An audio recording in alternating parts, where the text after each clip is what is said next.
नमस्कार, मैं हूं आपके साथ सुमित अवस्थी और आप इस वक्त देख रहे हैं अपना फेवरेट डिबेट शो हम तो पूछेंगे। आज बात पश्चिम बंगाल की। क्या पश्चिम बंगाल की मुख्यमंत्री ममता बनर्जी को सिर्फ मुसलमान ही पसंद है? विवादों में रहने वाले मंत्री फिरहाद हकीम को तारकेश्वर विकास बोर्ड का चेयरमैन बनाए जाने के बाद ये सवाल खड़े हुए हैं। ममता के प्रशंसक इसे धर्मनिरपेक्षता की मिसाल के रूप में पेश कर रहे हैं। किसी मुल्क में अगर मस्जिदों से शंख ध्वनि और मंदिरों से अजान की आवाज सुनाई पड़े तो उससे बेहतर देश और उससे अच्छा आदर्श स्थिति क्या हो सकती है। लेकिन जब किसी मुख्यमंत्री पर बार बार सिर्फ एक वर्ग को खुश करने के आरोप लगे तो सवाल तो उठेंगे ही। ममता पर बहुसंख्यकों के बिना पर अल्पसंख्यकों को खुश करने के आरोप कई बार लगते रहे हैं और बार बार कोर्ट ने उनको इसके लिए झड़प भी लगाई है। इसीलिए आज ये सवाल उठ रहा है कि ममता बनर्जी को क्या सिर्फ मुसलमान ही पसंद है। हम तो पूछेंगे में कुछ बड़े सवाल पश्चिम बंगाल के नेताओं से। मुस्लिम मंत्री को हिंदू धार्मिक स्थल का प्रमुख बनाने के पीछे आखिरकार ममता बनर्जी की मंशा क्या है? हम तो पूछेंगे कि आखिर क्यों ममता ने किसी मुस्लिम धार्मिक जगह का प्रमुख हिंदू को बनाने की हिम्मत नहीं दिखाई है। और सवाल नंबर 3 कि क्या बीजेपी अपनी सियासत साधने के लिए ममता को मुसलमानों का हमदर्द जानकर बताती है? इन सवालों पर बड़े पैनल के साथ बड़ी चर्चा बगैर वक्त गवाए जो यहाँ स्टूडियो में हमारे साथ मौजूद हैं। विश्व हिंदू परिषद के प्रवक्ता विजय शंकर तिवारी जी मेरे साथ हैं, हिंदू धर्म गुरु एच.एस. रावत साहब हमारे साथ मौजूद हैं और जो लोग बाहर से हमारे साथ जुड़ रहे हैं उसमें भारतीय जनता पार्टी के प्रवक्ता प्रेम शुक्ला जी मुंबई से मेरे साथ हैं। मेरे साथ सैयद अता अली कादरी साहब हैं जो कि मुस्लिम क्लरिक हैं कोलकाता से, वो मेरे साथ जुड़ रहे हैं, बचाव करेंगे ममता बनर्जी के फैसले का। फहीम बेग साहब हैं और मुस्लिम मामलों के जानकार हैं, धर्मगुरु हैं, स्कॉलर हैं, वो मेरे साथ जुड़ रहे हैं दिल्ली से। आप सबका इस डिबेट में स्वागत है। मेरा सीधा सवाल कादरी साहब, क्या आप लोगों को ये एक्सेप्टेबल होगा कि किसी मुस्लिम जगह की अगुवाई किसी हिंदू के हाथ में सौंप दी जाए? क्या आप उसको स्वीकार करेंगे कादरी साहब? जी सुमित जी, मैं पहले आपको ये बात बताऊं, ये करेंगे या नहीं करेंगे तो बहुत दूर की बात है। मेरे घर में जो मस्जिद है तो उसके मस्जिद कमेटी में तकरीबन 10-12 आदमी है, उसमें 2-3 हमारे हिंदू भाई को हम इंटेंशनली वहां रखे हैं just to maintain a communal harmony. तो इसमें मैं समझता हूं इसको धर्म के नजर से नहीं देख के इसको इंसानियत से नजर से देखना चाहिए। अगर मंदिर कमेटी में 2 मुसलमान रहें या मस्जिद कमेटी में 2 हमारे हिंदू भाई रहें तो इसमें हम और भी कंधे से कंधे मिला के हिंदुस्तान में धर्म का काम कर सकते हैं। मेरा तो मतलब कहना यह है कि ये जो डिसीजन है तो इसको अगर आप इंसानियत के नजर से देखे हैं तो ये बिल्कुल सही डिसीजन है, इसमें कोई गलत नहीं है। इसको अगर कोई गलत तरीके से प्रेजेंट करना चाहे या इसके अंदर कोई राजनीति हो तो उसमें मैं कुछ कहना नहीं चाहता हूं, because I am not a political person. मैं किसी को किसी का पक्ष या विपक्ष लेने के लिए मैं यहाँ नहीं बैठा हूं। मैं अपना पर्सनल व्यू आपको बताना चाहता हूं। धर्मनिरपेक्ष नजर से देखा जाए तो बहुत जायज है, बहुत अच्छी बात है, ऐसा होना चाहिए। फिर क्यों नहीं इंसानियत के नजर से अगर देखा फिर क्यों नहीं ममता दीदी ने, आपकी मुख्यमंत्री ने ये किया कि एक वक्फ बोर्ड का अगुवा एक पंडित को बना दिया, एक हिंदू को बना दिया, एक साथ दोनों काम कर देती तो शायद कंट्रोवर्सी में नहीं पड़ती। अगर वो चीज ममता बनर्जी करे तो मैं सबसे पहला इंसान बनूंगा उसे सपोर्ट करने के लिए।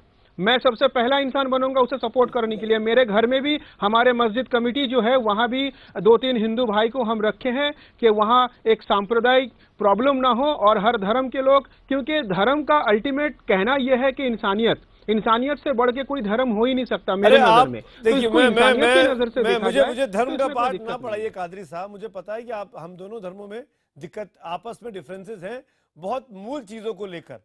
हम उस मूल चीजों पर अगर जाएंगे, जी हम लोगों का सुनिए, आप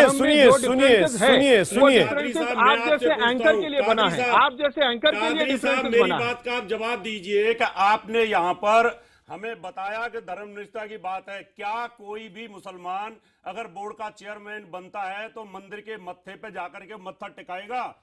क्या वो मंदिर में जो प्रसाद वहां बांटा जाता है क्या उसको लेगा, ग्रहण करेगा? आपके यहाँ पर तो हराम बोला जाता है, तो फिर यहाँ धर्मनिष्ठा की बात कहां रह गई? आप कौन सा पाठ पढ़ा रहे हैं हमें?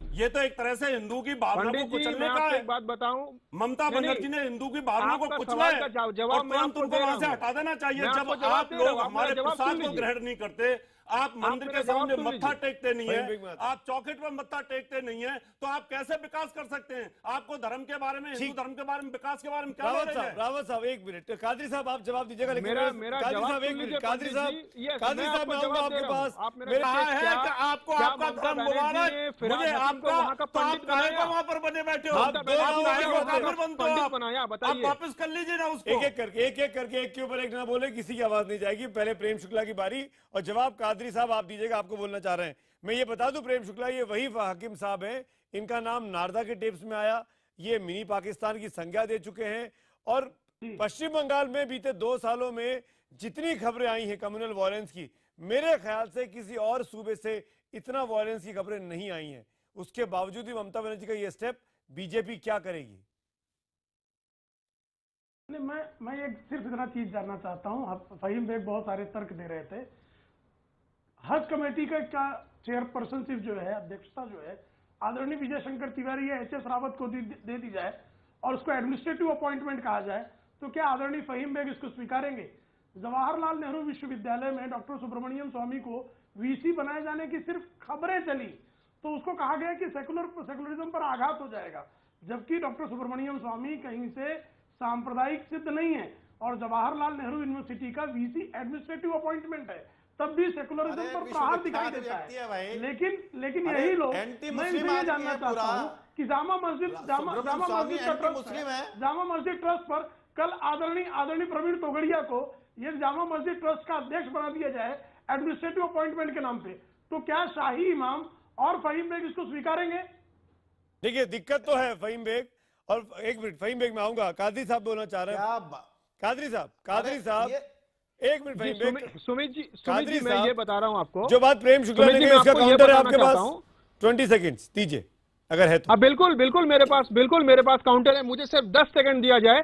मैं ये कहना चाहता हूं कि प्रेम शुक्ला जी को मैं ये कहना चाहता हूं कि अगर किसी मुसलमान को मंदिर का पंडित बना दिया जाए या फिर किसी हिंदू भाई को मस्जिद का इमाम साहब बना दिया जाए, तो फिर सवाल खड़ा हो सकता है कि वो आदमी एक नॉन रिलीजियन हो के उस रिलीजन के नहीं हो के वो अपना काम कैसे करेगा। मगर यहाँ मुद्दा तैयार है, यहाँ तो बात हो रहा है एडमिनिस्ट्रेटिव पावर में किसको बनाया जा रहा है। जिस वक्त कलाम साहब को प्रेसिडेंट बनाया गया तब आप कहाँ थे? कलाम साहब को जब प्रेसिडेंट बनाया गया, ये तो अजीब बात आप कर रहे हैं। आप हिंदू कादरी साहब आप लोग हिंदू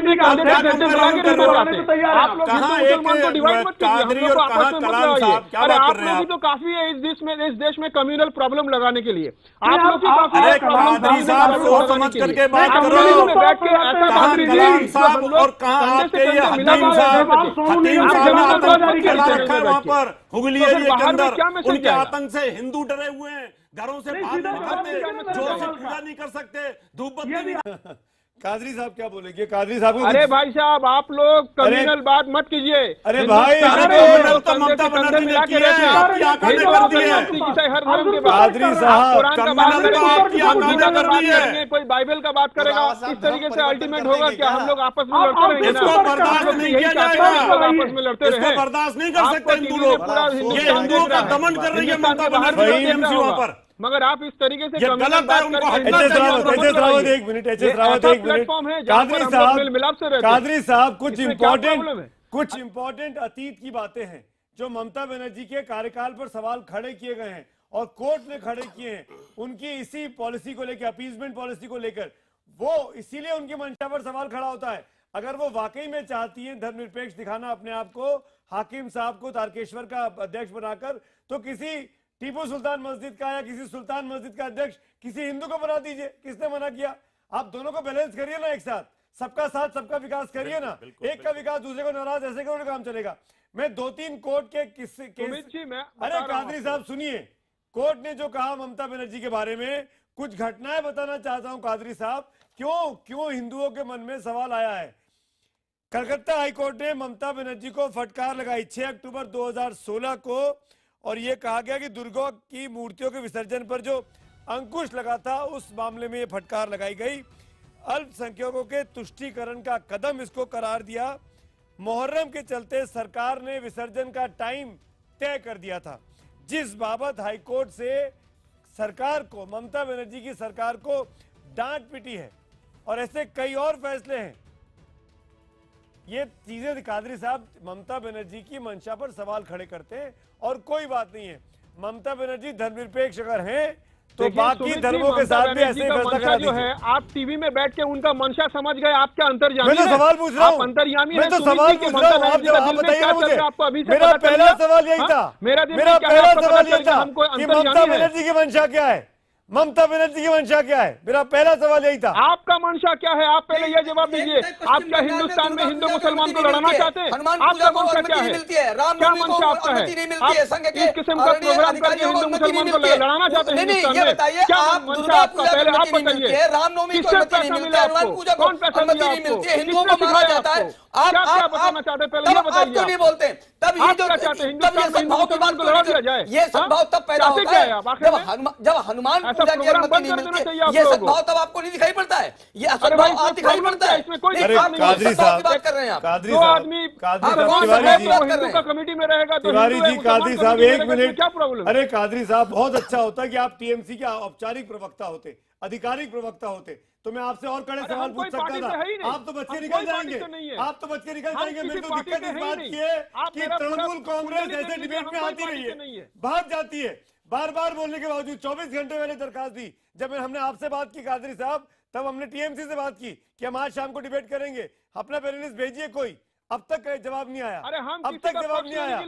मेरा ये कहना है, कादरी साहब, अगर जनता के मन में सवाल उठेंगे तो मीडिया उन सवालों को नेताओं तक लेके जाएगा और नेता जवाब नहीं देंगे तो उनकी मंशा पर शक होता है। क्यों नहीं आते डिबेट पे? आइए जवाब दीजिए ना मुझे, मैं आपके बाद लौटता हूँ। डिबेट वक्त, ब्रेक का वक्त है, ब्रेक के उस पार भी डिबेट जारी है। आप कादरी साहब मुझे इस बात का जवाब दीजिए कि क्यों बांग्लादेश से निकाले गए तमाम लोग आके मुर्शिदाबाद और मालदा में रह रहे हैं? आखिर क्यों मुर्शिदाबाद और मालदा में लगातार कम्युनल वायलेंस की खबरें आ रही हैं? आखिर क्यों वो लोग जिनके संबंध आईसिस से हैं वो मुर्शिदाबाद और मालदा में पकड़े जाते हैं? ये भी तो सच्चाई है ना, इसको आप कैसे इनकार करेंगे कादरी साहब? और ये 2 जिले ऐसे हैं पश्चिम बंगाल में जहां पे मुसलमानों की आबादी हिंदुओं से ज्यादा हो चुकी है। देखिए सुमित जी, आईएसएस जो है उसको मैं बहुत बार कंडेम कर चुका हूं, उसके खिलाफ बोल चुका हूं, और उसे जो भी सपोर्ट करेगा चाहे वो कोई भी हो वो बिल्कुल गुनहगार है। और दूसरी बात यह है कि मैं आपसे एक सवाल पूछना चाहता हूं कि अगर किसी मुसलमान को आप मंदिर कमेटी पे आप टॉलरेट नहीं कर सकते तो मुसलमान का चंदा लेके आप मंदिर का पूजा क्यों करते हैं? मेरा सवाल आपसे ये है, आप उसे क्यों नहीं टीवी में दिखाते? कौन सा मुसलमान चंदा लिया जाता है? मैं हमसे चंदा लिया जाता है पूजा करने के लिए, तो मुसलमान का पैसा मंदिर में लगा सकते हैं, तो आप दोनों मेरी बात का एक जवाब दे दीजिए। मैं पूछता हूं कि जब मंदिर की मीटिंग में अगर ये जाएंगे हकीम साहब, उस समय मीटिंग की शुरुआत गायत्री मंत्र के साथ होती है, क्या ये हकीम साहब गायत्री मंत्र बोलेंगे वहां पर? मंदिर में घुसते ही सबसे पहले मंदिर को मत्था टेका जाता है, क्या ये टेकेंगे वहां पर? आप जवाब दीजिए। हम मान लेते हैं कि एडमिनिस्ट्रेटिव अपॉइंटमेंट है, एक बात बताता हूँ, एडमिनिस्ट्रेटिव अपॉइंटमेंट है, मान लेते हैं, लेकिन आप बात का जवाब दीजिए दोनों।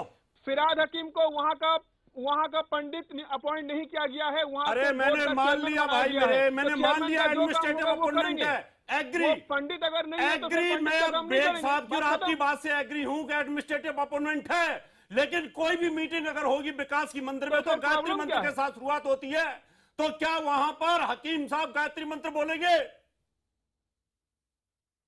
मंदिर का विकास के लिए जो भी एक्टिविटी, मेरी बात का सीधा सीधा जवाब दीजिए, दर-दर को भटकाइए बहस को। कमेटी का जो काम होता है मेरी बात का सीधा सीधा जवाब दीजिए। अब मान लीजिए, सुनिए कादरी साहब, मेरी बात का सीधा सीधा जवाब दीजिए, दर-दर बहस को भटकाइए। से पूछना चाहता हूं कि हमारे घर में जो आप बार-बार एक ही बात कह रहे हैं कि एडमिनिस्ट्रेटिव अपॉइंटमेंट है, ठीक है, मान लिया। हमारे साथ वहां मिलकर काम करते हैं, आप बहस मत भटकाइए दोनों लोग। देखिए कादरी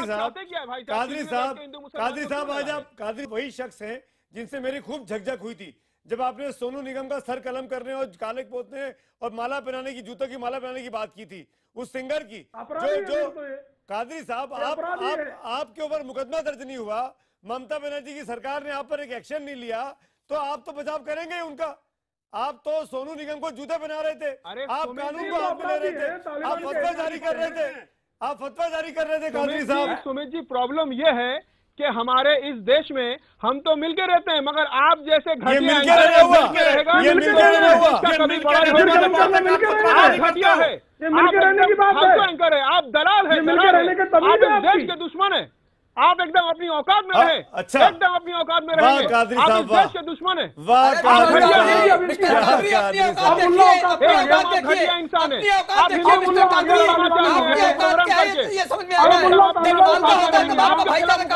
चाहिए। भाषा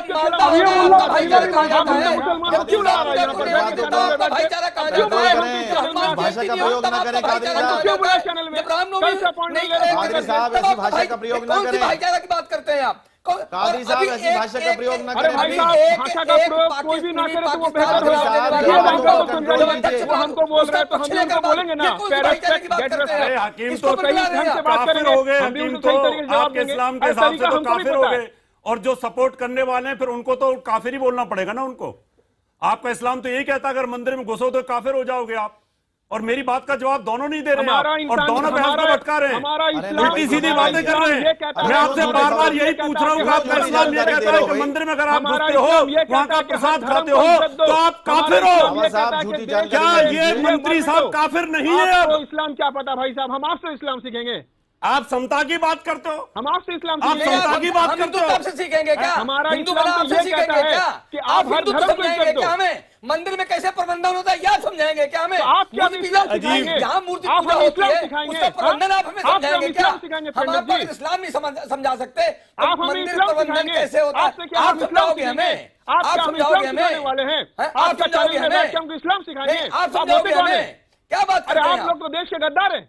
नहीं, गद्दार तो आप ही, उल्टा पुल्टा बात गद्दार तो करके आप ही। अरे गद्दार तो हकीम साहब हुए, गद्दार भी है, गद्दार तो हकीम साहब हुए, वो काफिर हो चुके हैं मत कीजिए। और उनके साथ करने वाले भी काफिर हो चुके हैं।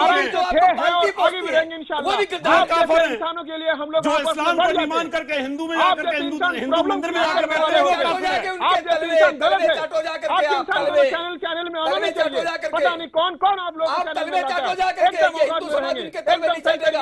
एक बात समझ लेना आप, एकदम सही और तरीके इसका से बात विद्रोह करेंगे। होगा, इसका अरे कल से विद्रोह हमको होगा। इस 10 बार मंदिर फोन पर करके अध्यक्ष अपॉइंटमेंट बनाने लिया के गया। बाद इसका विद्रोह देखो, होगा। हम आज नहीं ये आते समझिए आपके आप। चैनल में। अगर पता होता कि आप जैसे इंसान बैठे हुए हम नहीं आप आते आपके जैसे चैनल में। देशद्रोही अब क्या समझना चाहते हैं गद्दार, अपने आप जैसे देशद्रोही गद्दार हमें अरे भाई, रास्ता बताएंगे देशद्रोही तो क्या? आप हैं। हमें आप जैसे देशद्रोही आप देशद्रोही हैं, गद्दार हमें रास्ता देश के बताएंगे, गद्दार हिंदू आप पर हैं, समझाएंगे, मर सकते। ये आप हैं समझाएंगे देशद्रोही, हमें। आप हैं देश क्या के बात गद्दार। करते हो? हिंदू मुसलमान आप भाई भाई समझाओगे है। हमें? हम लोग हिंदू को मुस्लिम आपस में आप लड़ा करा नहीं रहे हैं, सकता। हिंदू मुस्लिम आप करा रहे मुसलमान हैं, को कोई लड़ा नहीं मंदिर में सकता। अध्यक्ष बना हिंदू करके आपने मुसलमान बिठाया, देश के आप शान है। उसका समर्थन कर रहे हैं। देश को हम लोग आप आगे हमें बढ़ा के समझाएंगे लेके जाएंगे। क्या? आप जैसे किसने इंसान हम लोग किसने आपस किया? में ये लड़ाते विवाद हैं। किसने पैदा किया? एकदम चौक अगर वो अध्यक्ष नहीं बनाती ये विवाद कैसे पैदा होता? एकदम ये गद्दारी विवाद कैसे पैदा हुआ? एकदम दलाली नहीं, एकदम नहीं, एकदम स्टे इन योर लिमिट।